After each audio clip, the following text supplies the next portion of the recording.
So, good evening. We want to continue our study of the book of Revelation tonight. We're in chapter 5. Last week we were in chapter 4, and John was given the privilege of going into the throne room of God and to see the things that were going on there. And it's a huge worship service is what was taking place. And so we are in chapter 5, which is a continuation of the worship service. And I would like to begin our just to read chapter 5. So if you have your Bibles, I'll begin reading Revelation 5, beginning verse 1. I saw in the right hand of him who sat on the throne a scroll written inside and on the back, sealed up with 7 seals. And I saw a strong angel proclaiming with a loud voice, Who is worthy to open the scroll and to break its seals? No one in heaven or on earth or under the earth was able to open the scroll or to look into it. I began to weep bitterly because no one was found worthy to open the scroll or to look into it.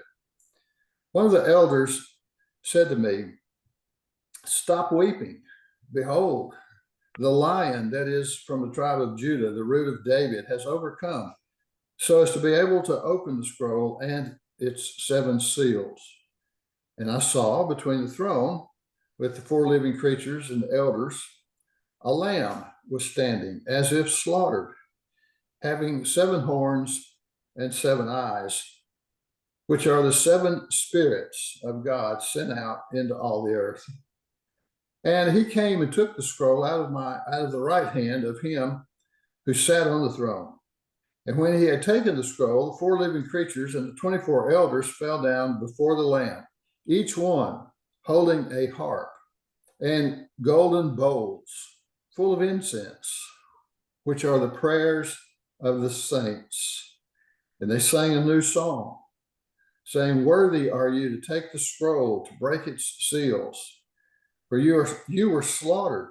You purchased people for God with your blood from every tribe, language, people, and nation. You have made them into a kingdom and priests to our God, and they will reign upon the earth. Then I looked, and I heard the voices of many angels around the throne, and the living creatures and the elders, and the number of them was myriads of myriads and thousands of thousands, saying with a loud voice, Worthy is the Lamb that was slain to receive power, wealth, wisdom, might, honor, glory, and blessing. And I heard every created thing which is in heaven, or on earth, or under the earth, or on the sea, and all the things in them, saying, To him who sits on the throne, to the Lamb be the blessing, the honor, the glory, the dominion, forever and ever. And the 4 living creatures were saying, Amen. And the elders fell down and worshiped. So we remember from our study of chapter 4 last week that John was able to enter into the very presence, the very throne room of God. And God is seated on the throne. He is surrounded by what they call 24 elders, who are also on 24 thrones. So there are 25 thrones in the heavenly space where God's presence is located. There are 25 thrones, but the main throne is occupied by the true and living God. The 24 elders during the scene bow down before him, casting their crowns before him in worship. There are also 4 living creatures, one with the face of a man, one with the face, I think, of a lion, one with the face of an ox, and one with the face of an eagle, representing the four areas of creation: humanity, domestic animals, wild animals, and the birds. And being four of them, which might represent the four corners of the world, which would indicate that all of creation is represented in some manner or shape or manner. All creation is represented in the heavenly space, the holy space where where God's throne is located. And they are all worshiping the one that is on the throne. So as we roll into chapter 5, we're still in the same place. John's vision is still a vision of the throne room of God. And what he observes and what he sees in chapter 5 is that the one who is seated on the throne has a scroll in his hand. Now, you see a representation of a scroll. I just took it off the internet. On your screen there, this scroll has been unrolled. The one that is discussed in chapter 5 is sealed. It's closed. It is a closed scroll with 7 seals on it. But it is observable to John that the writing on the scroll is both on the inside of the scroll and on the outside of the scroll. The question then becomes, what is this? What is the scroll? What does it maybe represent? What does it stand for? Well, again, I would draw your attention to several Old Testament passages where scrolls are referred to. And so if you have your Bible, Ezekiel chapter 2, you should be noting by now that almost every week I give reference to Ezekiel's prophecy somewhere in the first to maybe the 10th chapter. Ezekiel's 1 through 10, 1 through 11. And so for tonight, I would draw your attention to Ezekiel chapter 2 and be reminded that Ezekiel, the prophet, is also invited into the throne room of God, where he sees 4 living creatures, very similar to the 4 living creatures that we read about in Revelation. And what Ezekiel is experiencing in the throne room of God is that God is, through an angel, revealing to him how stubborn and insubordinate the children of Israel are.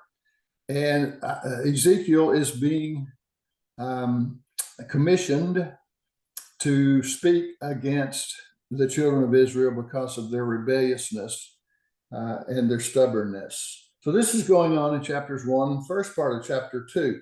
What I would draw your attention to for our study tonight is chapter 2 and verse 8. Ezekiel chapter 2, verse 8, where it says, Ezekiel says, I looked and I saw a hand stretched out to me. In it was a scroll, which he unrolled before me. On both sides of it were written words of lament and mourning and woe. So the scroll that Ezekiel sees, this scroll is opened. The scroll in Revelation 5 is closed, it's sealed, and we'll get to that in just a moment. Obviously, or to me at least, there is some reference in Revelation to the scroll of Ezekiel.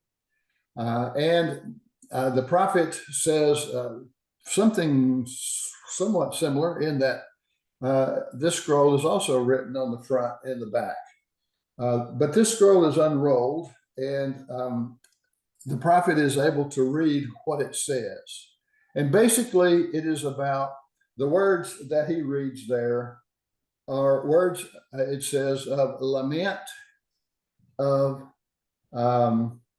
mourning, grief or mourning, and words of woe. And So you can read more specifically what that's all about as you go into chapter 3 of Ezekiel and moving forward. I'm not going to do that tonight. Just wanted to make a reference to this scroll that Ezekiel saw. Also, then, if you would like to turn to Isaiah chapter 29, we really don't need to. Actually, I'm not going to. I'll refer you to that for your own study. Isaiah chapter 29, 11 through 24. There's reference again to a scroll, and in this particular reference, it has some similarities to Revelation in that no one can read it. Either they don't have the ability to understand it, or they don't have the ability to read it in some other capacity. And that's what's taking place in the book of Revelation, chapter 5. No one can open it. No one can open the scroll. One of the things then that I think that we're going to find out, it doesn't really tell us in chapter 5 what's in the scroll. But in chapter 6, the Lamb begins to open the seals. And each time the seals of the scroll are opened, then we are given information as to what the scroll is all about. And what you're going to find out is that it is a scroll of judgment and woe, as we would read from Ezekiel. Inside the scroll are the woes, the laments, and words of judgment. So that will come in a future lesson. Chapter 5 doesn't really tell us what's in the scroll. What chapter 5 deals with is who's going to open the scroll. That's the question. Who is going to break the seals? So we have this one scroll. We have 7 seals on it. And the question is, who is worthy to break the seals? Who is worthy to open the scroll and be able to read what's on the inside so that we can know what it's all about? Now, in the culture of the first century, the various government entities would communicate by scrolls. And there are various statues from Caesars and from other government officials holding a scroll. The basic concept then is what is the will? What is the word? What is the message that the government official, and in most cases it would be Caesar, what do they want to communicate? What's written on the scroll for the people to know? Someone would have to break the seal and open the scroll and then read it. So that's the basis of the picture that John sees in the throne room, that the one that's sitting on the throne has a scroll in his hand. You can see enough of it to know that the scroll has 7 seals, but you can also see that normally the wording, once you unroll the scroll, the wording is on the inside. But in this particular scroll, the wording is on the outside. So there's an assumption. It's not open yet, so there has to be an assumption that the wording is both on the inside and the out. So an angel claims in verse 2 with a loud voice, who's worthy? Who's worthy to open the scroll and to break its seals? And verse 3, no one. There's no one worthy. No one in heaven, no one on the earth. No one was able to open the scroll or to look inside it. And so John says he began to weep. This was a traumatic experience for him. He wanted to know. People needed to know what's going on. What is the will of God? What is the will of the one who sits on the throne, who's holding the scroll? What does he want to communicate? and yet no one is found worthy to break the seals. But the angel, and actually it's one of the elders in verse 5, one of the 24 elders speaks and tells John, don't weep any longer. Stop weeping. Behold, the lion that is from the tribe of Judah, the root of David, has overcome so as to be able to break open the scroll and its 7 seals. Well, who might this be? Who is the Lion of Judah, or the root of David? I think that we can assume that we probably would all know that it's referring to Jesus. But let's note specifically where this information is given to us in the Old Testament. And what we need to see is that these two terms, the Lion of Judah and the root of David, are both messianic terms. They are referring in the Old Testament to the coming one, the coming anointed one, the coming Messiah. So the Lion of Judah is referred to in Genesis chapter 49. So I'll have you turn in your Bibles to that. Genesis chapter 49. And I'll begin reading at verse 8. Genesis 49, verse 8.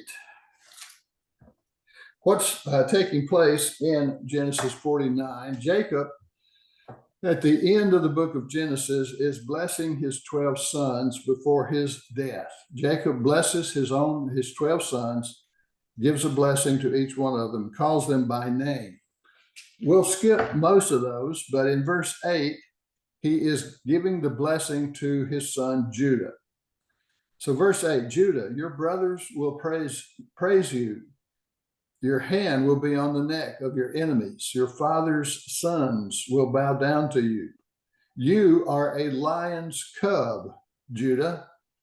You return from the prey, my son. Like a lion, he crouches and lies down. Like a lioness, who dares to rouse him?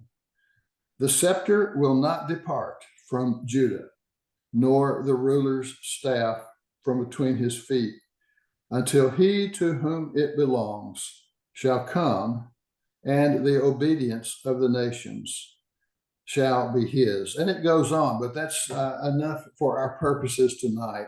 Jacob blesses his son Judah, referring to him as a lion.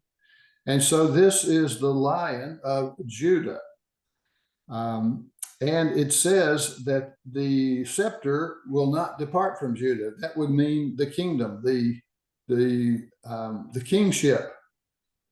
Now, this is in Genesis, so there's no king at the time Jacob does this. The time Jacob utters these words, there's no king in Israel. There's no Israel. But Jacob is prophesying into the future, several hundred years. And he's saying that there will be a king, and the king will come from the tribe of Judah, and the king will always be from the tribe of Judah. Well, certainly those who have read the scriptures know that Jesus was from the tribe of Judah. Jesus is the fulfillment of this blessing that Jacob gives to his son Judah. He is the fulfillment of being the lion from the tribe of Judah. So that's one reference there. The root of David, a discussion of that can be found in Isaiah chapter 11. So I'll have you turn to Isaiah chapter 11. In this part of Isaiah, the prophet Isaiah is prophesying against the sins of Israel, as most of the prophets were accustomed to doing. And so he's prophesying against Israel, and very similar to what we read in Ezekiel, the laments, the mourning, and the woes that are being pronounced on the nation of Israel. Why? Because of their rebelliousness, their unbelief.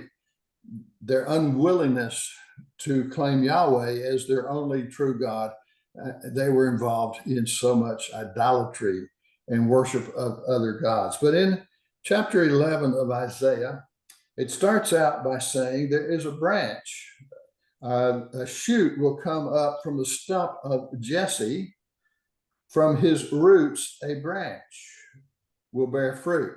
Jesse is the father of David, King David, the second king of Israel. His father was named Jesse. And so Isaiah the prophet is referring to the offspring of Jesse, which is David, that he has reference to. I'll read this again. A shoot will come up from the stump of Jesse, his roots, from his roots, Jesse's roots, a branch will bear fruit. The Spirit of the Lord will rest on him, the Spirit of wisdom and of understanding, the Spirit of counsel and of might, the Spirit of the knowledge and the fear of the Lord. He will delight in the fear of the Lord. This doesn't call it a root. In some way it says it's the root of Jesse. That is also more or less referred to, I think, down around verse 10 of Isaiah 11, verse 10. In that day, the root of Jesse will stand as a banner for the people. The nations will rally to him, and his resting place will be glorious. In that day, the Lord will reach out his hand a second time to reclaim the remnant, the surviving remnant of his people from Assyria, from Egypt, Cush, Elam, Babylonia, and from these other places. So from the seed of Jesse, the root of Jesse, there will be one to come who will deliver the people of God in Israel. So these two statements certainly is what the writer of the book of Revelation must be referring to. That he will be, there will be one who will come from the tribe of Judah, and that individual also will come as the seed, directly as the seed of David. And both of those two things are referring to the messianic calling of the one yet to come. And in Revelation 5, John is saying, he's here. He has come. The Lion of Judah prophesied in Genesis 49, the root of Jesse, the root of David, prophesied in Isaiah 11, has overcome, and it is that one who has the qualifications to open the seals and to open the scroll. It's once you begin to see that the book of Revelation is just unfolding so much of the Old Testament that has been left obscure. You don't really know. If you read the Old Testament only, you just simply don't know who this person is going to be. Who is this Messiah? Who is this one who is being prophesied over and over and over again? And in the Revelation is saying it is the one that's in the throne room with the one that is seated on the throne. And so John looks over in verse 6 to look at the Lion of Judah, but he doesn't see a lion. He sees a lamb. It's not a lion. And this is this would catch the reader of this book a little off guard. And it probably caught John off guard. He turned to look to see the Lion of Judah, the root of David, and what he saw was a lamb, but not just a lamb, but a lamb that looked like it had been killed. A lamb that was slaughtered, a lamb that was slain. And this particular lamb, it says, has 7 horns, 7 eyes, which are the 7 spirits of God that have been sent out into all the earth. Well, certainly we don't expect to see a lamb with 7 horns and a lamb literally with 7 eyes. This again is part of the literature. This is part of the symbolic and the apocalyptic literature with which the book of Revelation has been written. We've already seen the 7 eyes before. Earlier in the book of Revelation, it referred to the 7 angels who travel to and fro all over the earth. And they are the 7 eyes of God. In other words, they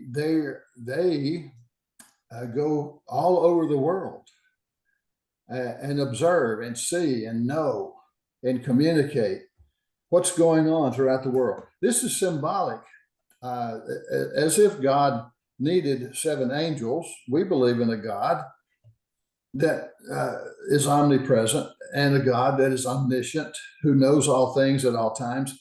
Doesn't really need 7 angels to go out and tell him what's going on in various parts of the world. Again, it's a picture. What is being drawn here is an image, a picture. And the picture is, if you place yourself in the position of the reader, the original person who would read this book, well, they're living in the 1st century under tremendous persecution and tribulation. And it looks like, from their perspective, the world is falling apart, that corruption and evil is going to win the day. They are being persecuted personally, physically, emotionally, economically. They're being persecuted, and to some extent, even being martyred for their faith in Jesus. So they're living in times of trouble. Wouldn't it be helpful to know that God sees all of that? Wouldn't it be helpful if in some way God could communicate, I know where you are. I know if you're in Ephesus, if you're in Pergamum, if you're in Laodicea, I know you. And he says that in every one of the letters to the 7 churches. I know what's going on with you. I see you. My angels are out there watching all of this. And now this role of seeing and understanding has fallen upon this lamb who appears to have been slaughtered. The lamb that is the Lion of Judah and the root of David, it's a lamb. Again, we have to understand these things as being symbolic. And I don't know. I try to do a lot of reading. I try to read various commentators and various scholars on these points, and they don't all agree. And in fact, they don't all agree at all. So I look at this and I go, well, what do I think it means? What could this possibly be? But if you're a student of Scripture, especially the Old Testament, you understand where the lamb with blood, the lamb that has been sacrificed, you understand where that comes from. It comes from the deliverance God gave to his people from Egypt in the 10 plagues, and the 10th plague being the Passover lamb that was killed, and the blood was placed on the doorpost for deliverance of God's people. And then they were told after that, every year, once a year, you're going to celebrate this Passover for the rest of your existence. And this becomes one of the most important feasts, the most important religious service, worship of God. It is the Passover. And of course, we've just gone through a time of Passover and crucifixion and communion and resurrection in our own time, in our own day. And we understand the Lamb of God was sacrificed on the day of Passover. And this is the Lamb. This is the Lamb that John is able to see. And he communicates in this letter that it is this Lamb who died, who is the Messiah, who is the Lion of Judah, who is the root of David. And it is important that we understand that this Lamb, we understand the part of the Lamb that was slain. Most lambs are just kind of meek and gentle and whatever. You don't really expect a lot of aggression out of them.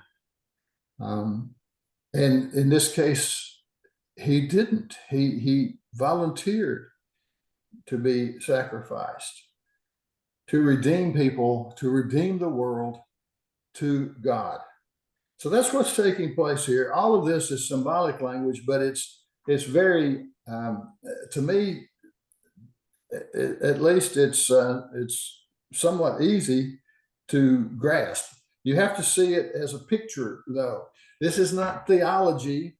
This is not Paul speaking theology like he does in Colossians or Romans or something like that. This is a picture of the same thing. John is given the gift and the ability to paint a picture. And this is all taking place right there in the presence of God in the throne room.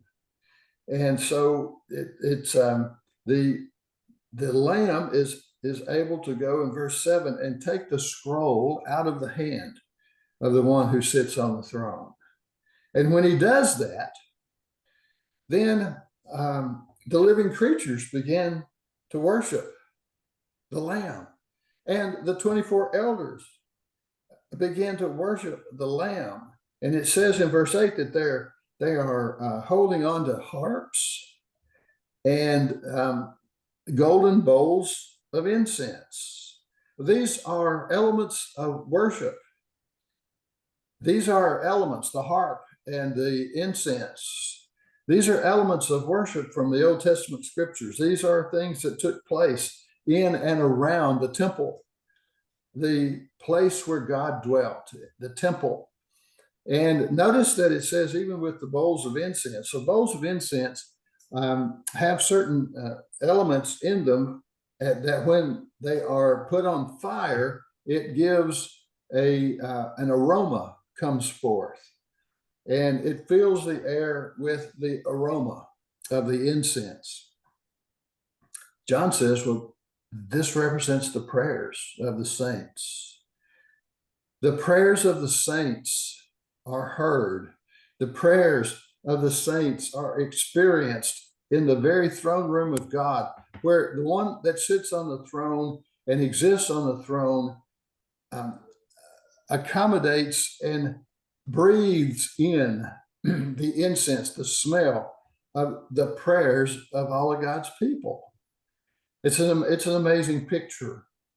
As God breathes, and this again is putting human, I don't know if God literally breathes, but it's putting a human touch on God himself. As God breathes, fills his lungs with the smell of the sweet incense, it is God listening to and hearing the prayers. So what might these prayers be? I think in particular, in this particular passage, the prayers must be their cry for help. We're suffering.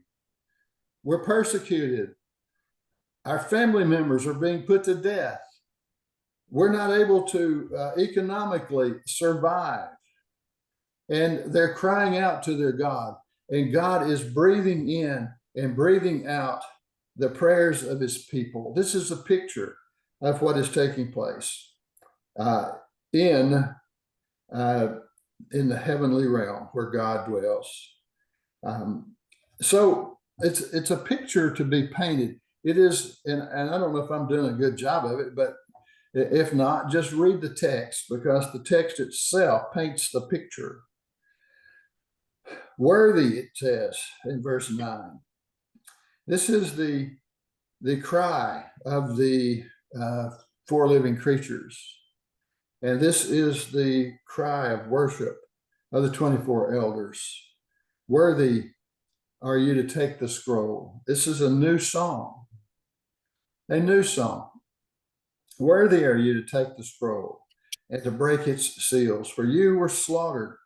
You purchased men for God with your blood.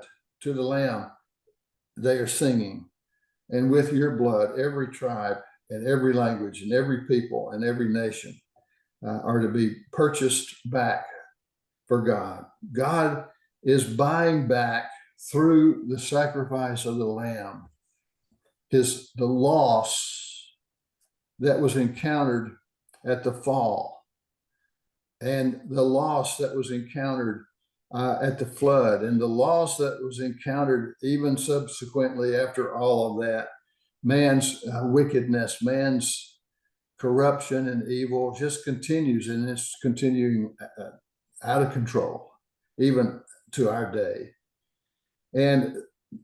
But all of heaven is worshiping the Lamb and saying to him, basically, thank you. You have purchased us back from corruption, from our own rebellious ways, from our own pride and stubbornness. You have purchased us back to be the people of God. And as a result of that, we have been made into a kingdom. Those who have been purchased by the blood of the Lamb become a new kingdom. Not under the rule of Rome, not under the rule of Caesar, not under the rule of any other despot or dictator that might come along throughout all of the centuries. We've been purchased by the Lamb into a kingdom where we rejoice in his presence. And we rejoice as priests as well. So priests would represent the fact that we now can approach God as the priests of the Old Testament approached God on behalf of the people. Now the people themselves in the kingdom are able to approach God for themselves. We don't have to go through. The only mediator that we go through is Jesus. We don't go through any human mediator. We don't have to have a priest that approaches God for us, because we are in the kingdom and because of what the Lamb has done. We are priests ourselves. We are our own priest as we enter into his presence. And this theme is going to be expanded all the way through the rest of the letter, the book of Revelation. So as a result of all of this, verse 11, he says, I looked and then I heard all these voices of angels, these many angels around the throne. And the living creatures are still there, and the elders are still there. And the number now is basically uncountable. This translation says myriads of angels. Some translations say 10,000 times 10,000. And I didn't take the time to do that. I've got a little calculator right here. Let me do it real quick. 10,000 times 10,000 is 100. Is that 100 million? What is that? That's 100 million. I think that's right. There's 100 million angels. So we don't just, in this scene that John is privileged to enter into, it starts off with one on a throne. It turns into 1 plus 24 more thrones. And then it turns into 4 living creatures. And then it turns into millions of angels and spiritual beings in the very presence of God. If we could only see that picture, the enemies that we face here on earth would seem rather trivial. That's not to try to trivialize our earthly problems. Our earthly problems are serious to us. But I think this is what John wants to do. He's saying to the people who are experiencing tribulation and persecution, what you need to see is what's actually going on in the unseen world, the world you can't see. John has been invited into that world. And now he's writing back and he's telling us what he saw. And what he sees is a God on the throne, and he sees a lamb that was slain, and he sees millions of worshipers and angels and beings who are surrounding God and are to be available and used for his pleasure and for his will. We need to see that when we're despondent, depressed, discouraged, when things aren't going so well in our life, we can look and we can say, yeah, but God's on the throne and I'm in his kingdom. He's invited me to become a part of his kingdom, and he has made me a priest. I'm one of those people that surrounds the God of the universe. And this is what we do. We worship. Worthy is the Lamb who was slaughtered to receive power and wealth and wisdom and might and honor and glory and blessing. What do we do? What do we do in the presence of God? Well, we worship him. And it says in verse 13, I heard everything which is in heaven, everything which is on the earth, everything that is under the earth, and everything that is on the sea. Hey, you want to go eat now? And everything is worshiping God. I forgot to mute, so I'm going to do that. Now I got it. Everything is worshiping God in all of creation. That's what we see in this picture. That is what John is displaying for us. So, we're not through with this picture. And the next time we meet, a couple of weeks from today, the next time we meet, we'll go into chapter 6 and we'll go into chapter 7. We're going to do both. I'm going to be ambitious and try to do 2 chapters the next time because they go together. And it's just a continuation of what we start in chapter 4, chapter 5, and we move on into chapter 6 and 7. It is the picture of the heavenly throne room. It is the picture of the unseen world.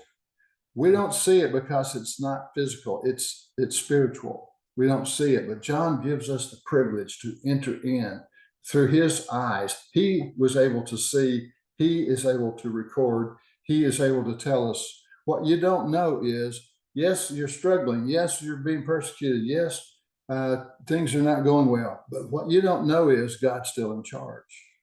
And he has an army of millions. And he has invited you to be a part of that kingdom.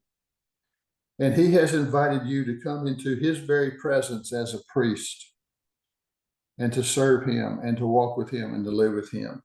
And we will continue to play that vision out in the next several chapters.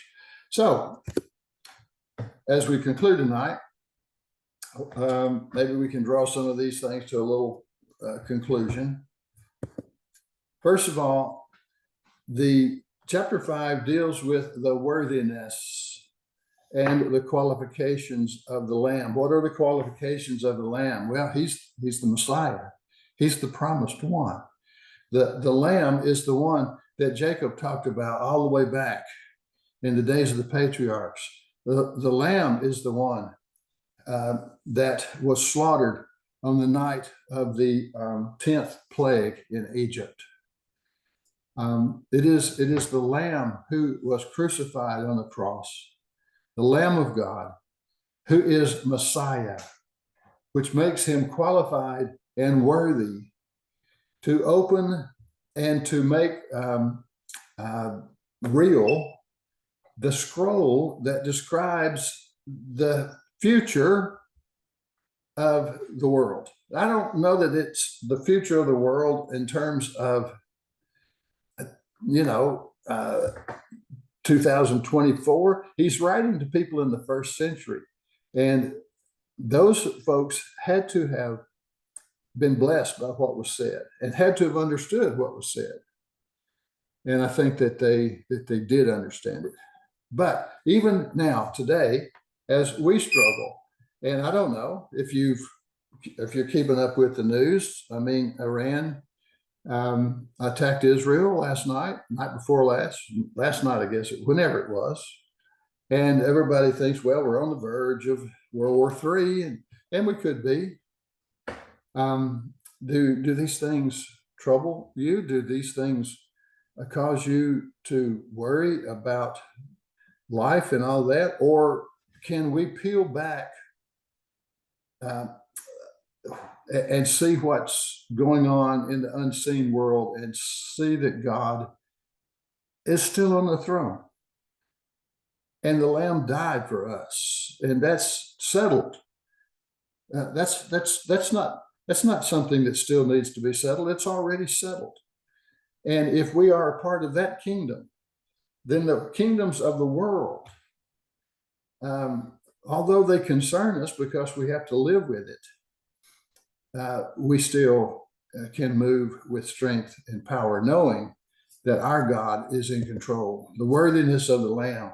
It also talks in this chapter about the prayers of the saints. And so if you think God hasn't heard you, read this chapter again and see that your prayers go up before God as a sweet smelling incense. Oh yes, he's heard your prayers. He knows. He knows what your needs are. You can cry out to him and call out to him. He does not forget, nor is he deaf. He breathes in the prayers of his people. And this is not the only place in the book of Revelation where this concept is brought forth. We'll see this again. It comes back again. And I think John wants us to know God hears you, and God is moving, and God is working. We just trust him. We trust him, and we join in because as the scroll unfolds, there are things we don't know. There are things in the book of God. There are things in the future we don't know. But the Lamb is going to open these things up. And when he does, we win. We're on the right side. We're on the right side. So embrace what John is showing us in these two chapters. Then he also tells us about the unlimited scope of redemption. And it talks about how it's every tribe, every tongue, every people, every nation. It's not just Israel, and it's not just Americans, and it's not just white people. It is an unlimited scope of redemption. God's plan is for the world. God's plan is for all people, all races, all languages. And that is clearly a point made in chapter 5, where all creation, and that's the next thing, the unlimited scope of the worship to God and the Lamb. It is unlimited. It is all of creation. It is not just human, but it is It is all of God's creation. The planets, the heavenly bodies, the earth, the sky, the sea, the fish, the animals, all creation worships God in the throne room of God. From all four corners of the world. There's no limitation. The throne room of God has absolutely no limits, none whatsoever. As people who are still struggling down here, we embrace this vision. We embrace the truth of what God has made and is making available to all of us. And it overcomes our own grief. It overcomes our own struggles as we place our faith and our trust in Him. And so the ultimate purpose of the vision of the throne room is a vision of hope. That's the whole purpose here. In fact, that's the whole purpose of the book of Revelation. From the very beginning to the very end, over and over, John, in a amazingly articulate way, paints a picture with words. He's painting a picture. And this picture is, like I say, it's not necessarily a theological argument. It is a visual aid. It is viewing the world. It is viewing the ongoing nature of the world and the end of the world from God's perspective, from God's point of view. And God's point of view is simply this: hold on, He wins. Hold on, put your faith and trust in Him. Give your hope completely to Him. Do not be overcome by the evil one. Do not be overcome by the trials that you have to encounter or endure. You are a part, I am a part of the amazing worship service taking place in the heavens. It's going on right now. We don't have to wait for it to come. It's taking place as we speak. John saw it. And we can join in and be a part of that. And we don't just do it at 9 o'clock on Sunday morning. We join into the worship of the one on the throne, and we join in to the worship of the Lamb at all times. We don't have to wait for a certain time or go to a certain house of worship. We don't do that. We simply embrace what we see here, the truth, the vision of the power of God, and we say, worthy is the Lamb who was slain. We give all glory, all praise, all power to the one on the throne and to the Lamb. That is our lesson for tonight. And next week, we will see what it looks like when the scroll is opened. Not next week. We're gonna take 1 week off. So we'll be back in 2 weeks from tonight, and we will open the scroll in Revelation chapter 6 and chapter 7. Thank you for joining us tonight.